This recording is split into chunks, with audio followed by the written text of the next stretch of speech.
আসানসোলে ব্যবসায়ীর বাড়িতে ডাকাতির চেষ্টায় 4 জনকে গ্রেপ্তার করা হয়েছে। তাদের কাছ থেকে একটি আগ্নেয়াস্ত্র, 4 রাউন্ড গুলি, একটি মোটরসাইকেল সহ একটি 4 চাকা গাড়ি বাজেয়াপ্ত করেছে পুলিশ। 4 জনকে আজ আসানসোল আদালতে পেশ করবে পুলিশ। হেফাজতে নেওয়ার জন্য আবেদনও করা হবে বলে জানিয়েছেন ডিসি সেন্ট্রাল।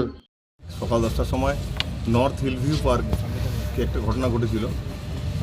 আমাদের ক্যালকাটা ফার্নিচার যে দোকানের মালিক আছেন সুবীর বাসু, ওনার বাড়িতে সকাল 10টা নাগাদ 2 জন সশস্ত্র দুষ্কৃতী ঢুকে ওরা ডাকাতির চেষ্টা করে।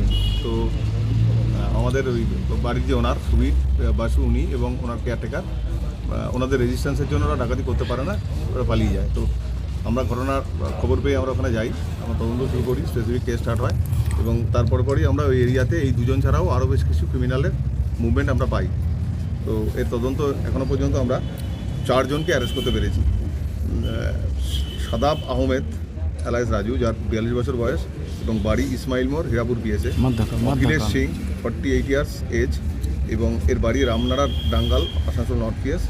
শামস তাবরেজ খান 44 ইয়ার্স, এর বাড়ি রহমতনগর, হীরাপুর। রঘুনাথ কর্মকার 40 ইয়ার্স, শালবন মল্লিকপাড়, আসানসোল সাউথ। এই 4 জনকে আমরা অ্যারেস্ট করেছি।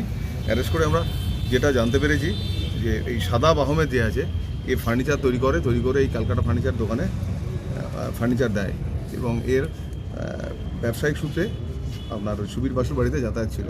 তো এরই খবর ছিল, এই বাকি আসামি ক্রিমিনালদের খবর দেয় যে ওর বাড়িতে ওই দিন একটা মোটা অঙ্কের টাকা আসার কথা আছে এবং সেইভাবে ওরা অপারেশন প্ল্যান করে। এই অপারেশনে এরা 4 জন ছাড়া আরও বেশ কিছু ক্রিমিনালের ইনভলভমেন্ট আমরা পেয়েছি। তো এরা প্রত্যেকে আগে রেকি করে আমরা এই অপারেশন প্ল্যান করে ডাকাতি করতে গেছিলো, কিন্তু রেজিস্ট্রেশনের জন্য ডাকাতি করতে পারেনি। আমরা এখনও পর্যন্ত সিজার করেছি, এই অপারেশনে ইউজ করেছে একটা সুজুকি ফ্রংস 4 হুইলার, যেটা আমরা, যার মালিক হচ্ছে শামস নেশন। এছাড়া একটা হোন্ডা শাইন ব্ল্যাক কালারের উইদাউট নাম্বার প্লেটের মোটরসাইকেল ইউজ হয়েছিল, সেটাকেও আমরা সিজ করেছি। 4টে মোবাইল হ্যান্ডসেট এখনও পর্যন্ত আমরা সিজ করতে পেরেছি। বাকি ক্রিমিনাল যারা আছে তাদের ডিটেলস কালেক্ট করে তাদের ধরার চেষ্টা আমরা করছি। আজকে কি আদালতে পেশ করবেন? আমরা আজকে আদালতে পেশ করছি এবং আমরা রিমান্ড পেয়ার সাবমিট করছি। রিমান্ডে নিয়ে বাকি ইনভেস্টিগেশন কন্টিনিউ করা হবে। তো এদের সঙ্গে কি আন্তঃরাজ্য কোনো থাকতে পারে, আমাদের তদন্ত চলছে। আমরা বেশ কিছু ক্রিমিনালের ইনভলভমেন্ট পেয়েছি, তাদের ব্যাপারে এখনই আমরা কিছু বলছি না।